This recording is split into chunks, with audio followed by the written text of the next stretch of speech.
Halo pemirsa, Anda masih menyaksikan MNC News kali ini dalam program One on One bersama saya Fani Imaniar.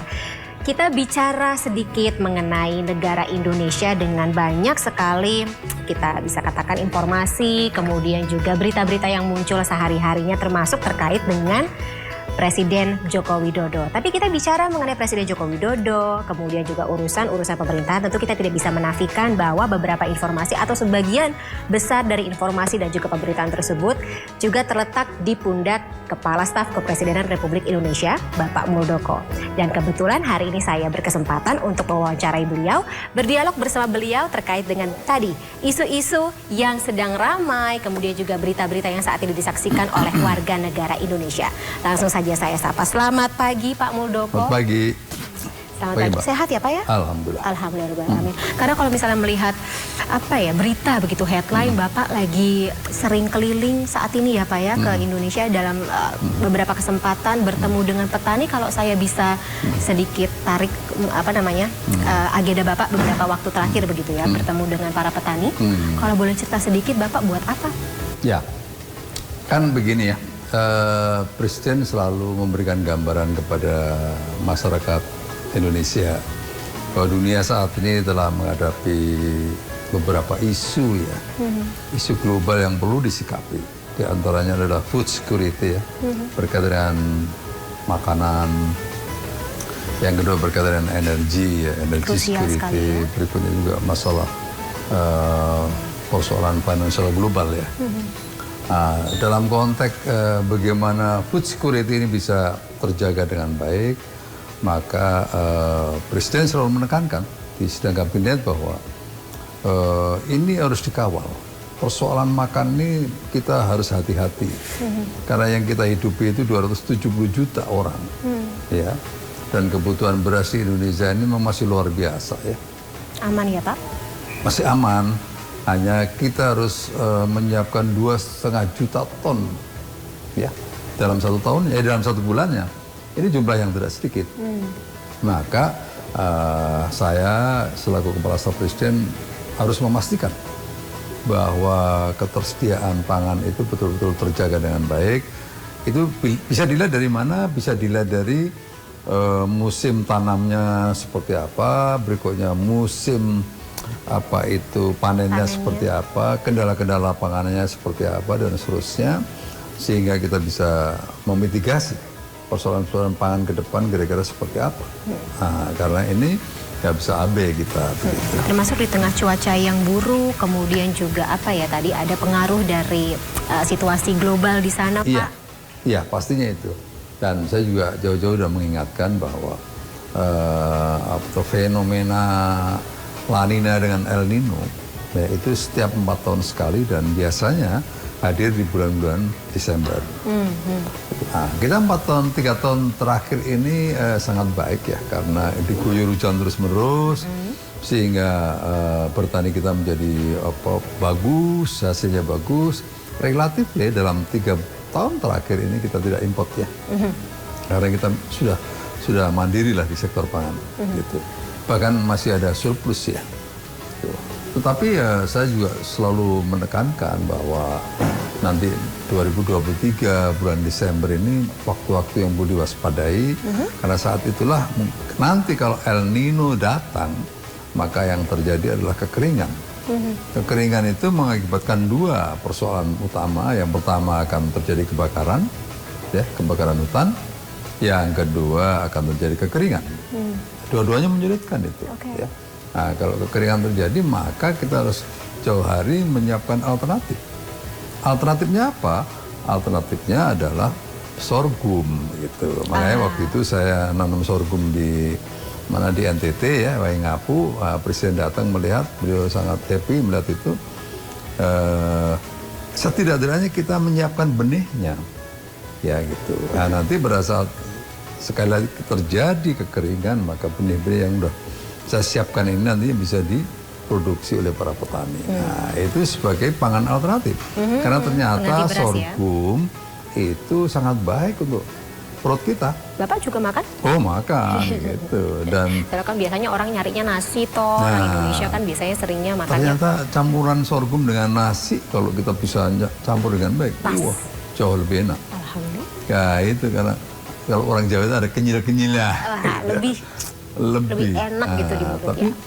dari sisi kontennya juga lebih bagus ya, karena seratnya lebih tinggi, berikutnya gulanya lebih rendah, ya karbohidratnya mencukupi begitu. Jadi sangat bagus ya. Untuk warga Indonesia yaitu untuk menghadapi tahun-tahun ke depan biar lebih sehat, lebih tahan banting dalam menghadapi pandemi COVID-19 dan mungkin juga Pilpres 2024 ya Pak ya. Kayaknya makin sibuk. Kita juga itu mengantisipasi itu, jangan sampai nanti memasuki tahun politik kita ada gangguan-gangguan lain di luar persoalan politik. Nah, ini harus disiapkan dengan baik sehingga nanti tidak mengganggu jalannya proses demokrasi.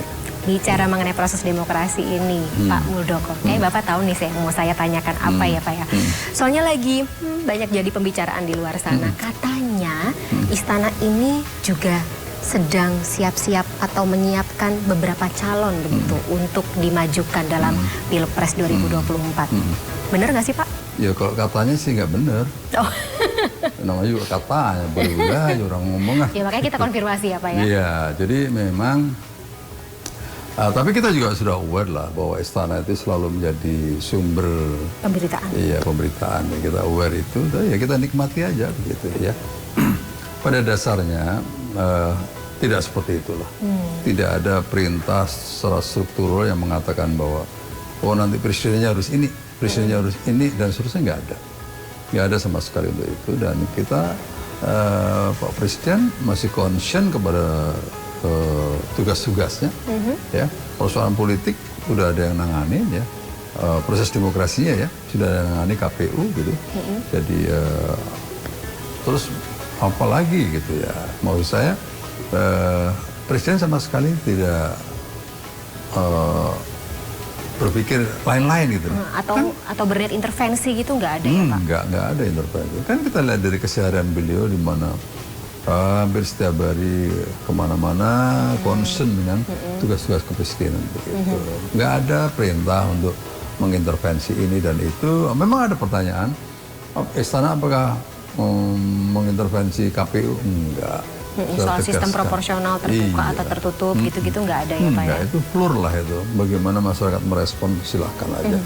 Karena Pak Jokowi masih merasakan punya tanggung jawab besar untuk menyelesaikan proyek-proyek nasional strategis ya, yang jumlahnya ada 56 ini.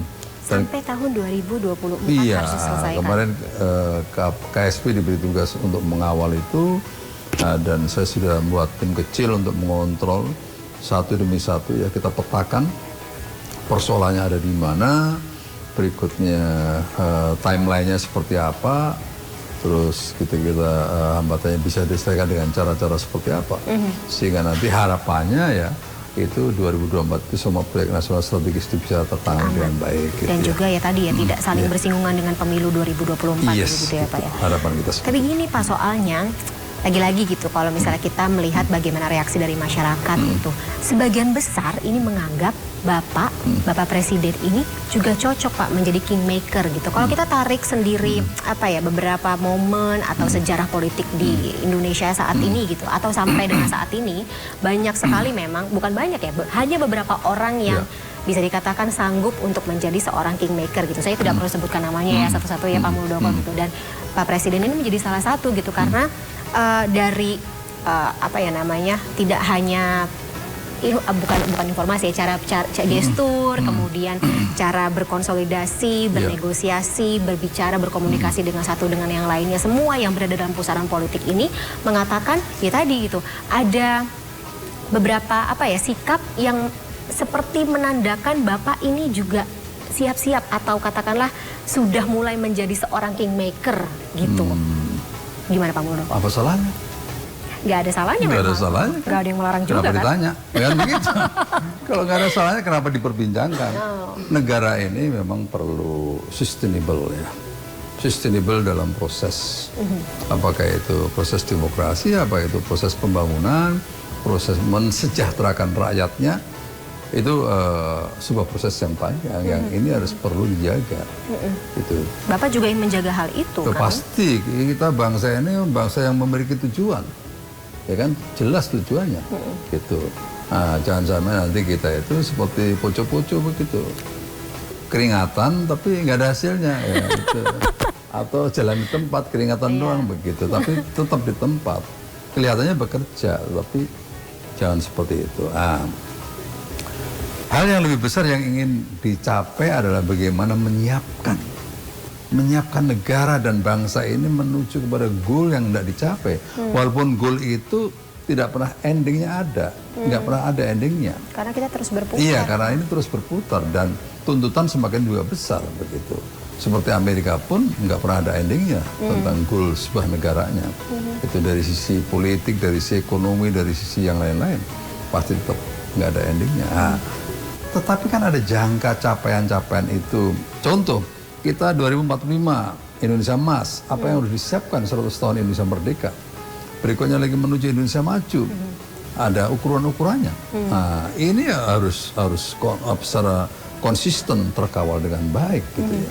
Nah, pada sisi itu kalau seandainya Pak Jokowi ada keinginan siapa yang nantinya ke depan dengan kriteria yang beliau inginkan, sebenarnya nggak ada salahnya. Betul. Logikanya kan kalau kita memimpikan sesuatu yang bagus gitu, tentu kita juga akan memetakan orang-orang mana saja yang bisa, yang mampu dan juga yang sanggup begitu kan Pak Muldoko? Iya, saya pikir itu wajar lah. Semua orang akan berpikir seperti itu. Ya, jadi menurut saya sih nggak ada salahnya dan tidak perlu kita terjerembab di situ bertele-tele. Ngapain kita? Atau narasi-narasi yang salah? Narasi-narasi yang salah. Ya kalau Anda pada sisi yang berbeda nyiapkan kandidat ya silahkan aja. Karena masing-masing juga punya tujuan politik. Nah, dan itu juga marwah demokrasi kita ya, namanya juga demokrasi di Indonesia. Baik, tapi kalau misalnya diam-diam menyiapkan orang lain yang diteriakin, apa-apaan. Sempat kejadian ya Pak ya? Ya, nggak usah diurai lah gitu. Ada reaksi Bapak saat itu gimana? Reaksi Bapak, baik Pak Jokowi maupun Pak Muldoko sendiri? Ya biasa aja. Biasa aja? Karena itu juga bagian dari kehidupan begitu. Biasa itu. Tapi proses komunikasi tetap dijalankan dong Pak ya? Ya, tetap jalankan. Sebagai Bapak Presiden, kemudian juga KSP sendiri kan hitungannya berada di tengah-tengah begitu. Harus kalau bisa, memang tidak bisa mungkin merangkul semuanya, tapi at least kita tetap menjaga dalam satu bagian atau satu marwah yang tadi berjalan sama-sama gitu untuk mencapai satu tujuan. Kesulitannya apa aja Pak? Hambatannya apa aja saat itu? Terutama tadi menghadapi tahun pemilu 2024. Ya, kesulitannya pasti kriteria itu kan tidak mudah melekat pada banyak orang kan begitu ya. Karena pastinya Pak Jokowi punya kriteria tinggi ya untuk bisa membawa bangsa ini dengan tantangan yang sudah terbayangkan lah ke depan seperti apa. Itu saya pikir kriteria itu yang masih selalu dilihat oleh beliau ya. Bagaimana ini negara ke depannya akan dipegang oleh orang yang betul-betul cocok begitu. Kalau menurut Bapak sudah ada? Belum Ada begitu namanya? Ya, atau masih, kelihatan dari sosok siapa gitu? Belum sih. Kalau untuk Pak Muldoko sendiri, soalnya dengar-dengar Bapak, nama Bapak kan masuk juga begitu dalam bursa capres-cawapres seperti itu. Waktu pertama kali mendengar nama Bapak masuk seperti itu, digadang-gadang, ikut serta gitu untuk menghadapi Pilpres 2024. Reaksi Bapak gimana, Pak Muldoko? Biasa-biasa aja. Oh, sudah menduga kah? Nggak kaget gitu? Enggak. Karena bagi saya itu kan pekerjaan utama itu. Pekerjaan yang paling penting lah. Kalau masyarakat bersuara ya monggo aja, silakan kita hormati, berterima kasih, alhamdulillah kan begitu. Tapi kalau dicalonkan tapi siap? Saya tetap concern kepada tugas-tugas saya. Tapi kalau dicalonkan siap Bapak? So penyalonkan mungkin begitu, awakmu. Ketika nanti, oh ya kalau boleh sih Pak, kalau saya bisa ya saya juga mau Bapak. Kalau nih Pak, gimana Pak? Ya nanti kita lihat, baru kalau jawabannya nanti. Nanti kalau misalnya benar dicalonkan, saya kembali tanya ya Pak ya. Kita kembali dialog ya Pak ya. Tapi sempat ada pembicaraan dengan Pak Presiden terkait dengan hal ini? Enggak. Enggak. Kalau untuk beliau sendiri gitu, bagaimana menjaga apa ya katakanlah suasana kebatinan dalam kabinetnya sendiri begitu? Karena ya kan nama-nama yang masuk ini juga berada dalam kabinet. Iya. Kadang-kadang masyarakat terlalu cepat menganalisa. Padahal kita santai-santai aja begitu di sini. Apalagi di Twitter ya Pak, ya ramai banget. Jadi kadang-kadang melebihi imajinasi. Jadi sebenarnya yang terjadi di lapangan tidak sesuai dengan seperti narasi. itu. Kita itu rapat kabinet biasa-biasa aja. Presiden juga membawa suasana itu dengan happy begitu. Jadi tidak ada friksi-friksi. Iya, friksi-friksi. Karena kita lihat kan di antara menteri kan kekompakannya masih tetap terjaga dengan baik. Maknanya dari situ apa? Bahwa ya urusan politik berkembang, tapi urusan pekerjaan, concern, jangan abe dengan apa yang diinginkan oleh Pak Presiden. Nah, itu sebenarnya kan begitu. Gitu. Jadi berarti kabar di luar kabar burung Pak, berarti kita nyebutnya kalau misalnya lagi rapat kabinet, raker begitu, rapat dengar pendapat dengan Presiden begitu yang saling melihat dengan penuh kepentingan begitu, kepentingan politik memang dari belakangnya nggak terjadi ya Pak ya? Kalau di sini sih sepanjang saya lihat sih enggak, karena semua concern kepada pelayanan masyarakat. Ya. Ada prioritas di situ. Ya, walaupun menteri ini dari background partai politik ini, menteri ini background partai politik ini, tapi enggak. Semuanya masih dalam satu komando, unit of command of Presiden. Ya, semuanya bergerak menuju kepada apa yang diinginkan. Kalau ada yang aneh-aneh ya bagian saya yang kan begitu. Awalnya ya Pak Muldoko. Iya, nah bicara mengenai menteri-menteri ini Pak yang berasal dari berbagai macam latar belakang parpol, kemudian juga akademisi juga ada, dan di luar parpol juga ada seperti itu. Tentu kita tidak bisa menutup mata bahwa ada narasi terkait dengan reshuffle di belakangnya. Walaupun kemarin pas lagi Rabu Pon tidak terjadi apa ya. Tapi kita akan gali lebih lanjut ya Pak Muldoko, reshuffle di segmen berikut ini. Program One on One masih akan kembali pemirsa setelah jeda berikut, tetaplah bersama kami.